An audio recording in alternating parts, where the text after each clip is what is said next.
নজর রাখবো ওয়েদারের খবরে। জাঁকিয়ে শীতের সম্ভাবনা এই বছর নেই। পশ্চিমী ঝঞ্ঝাতেই জাঁকিয়ে শীতের পথে বাধা তৈরি হয়েছে এমনটাই জানা যাচ্ছে এবং আগামীকাল থেকে ধীরে ধীরে নামবে পারদ। 2 থেকে 4 ডিগ্রি তাপমাত্রা নামবে বুধবারের মধ্যে। জানুয়ারির প্রথম সপ্তাহে ফের জাঁকিয়ে শীতের সম্ভাবনা। তুষারপাতের সম্ভাবনা রয়েছে দার্জিলিং এবং শিলাবৃষ্টি হতে পারে কালিম্পংয়ে। জাঁকিয়ে শীতের সম্ভাবনা এই বছর নেই। পশ্চিমী ঝঞ্ঝাতেই জাঁকিয়ে শীতের পথে বাধা।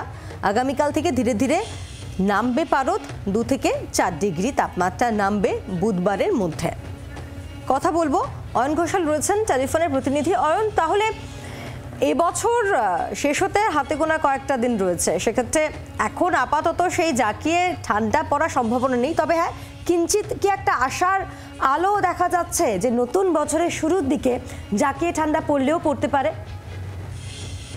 বছরের শেষ রবিবার, আগামীকাল এবং পরশু অর্থাৎ সোম এবং মঙ্গলবার যথাক্রমে 30 এবং 31শে ডিসেম্বর সামান্য রাতের পারদ কমবে, দিনের পারদ খুব একটা কমছে না এবং জানুয়ারি মাসের 1, 2, 3 ক্রমান্বয়ে ধাপে ধাপে কিছুটা পারদ পতনের পরে এই মুহূর্তে রাতের তাপমাত্রা যেটা কখনো 15 কখনো 16 পৌঁছে গেছে, সেটা 14 নিচে নামতে পারে শহর কলকাতায়। জাঁকিয়ে শীত বলতে শহর কলকাতার মানুষ তারা 12 বা 13 ডিগ্রি টেম্পারেচারকে বোঝেন। সেই জাঁকিয়ে শীত নির্দিষ্ট করে কবে আসবে তা নিয়ে এখনো পর্যন্ত কোনো পূর্বাভাস নেই।